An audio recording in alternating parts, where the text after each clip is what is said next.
Giới thiệu cả nhà đây cái lon nướng nhá. Đây lon nướng là dòng lon nướng hàu, nướng tôm, nướng các loại này.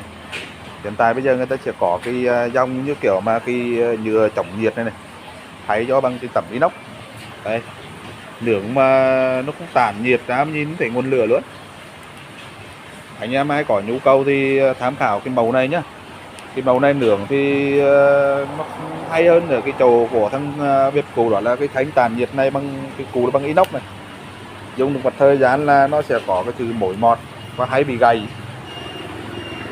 mà một lúc mà gầy mà nó đứt là không hàn, không gật mà được và không dùng được. Nên hiện bây giờ người ta có cái màu mới này.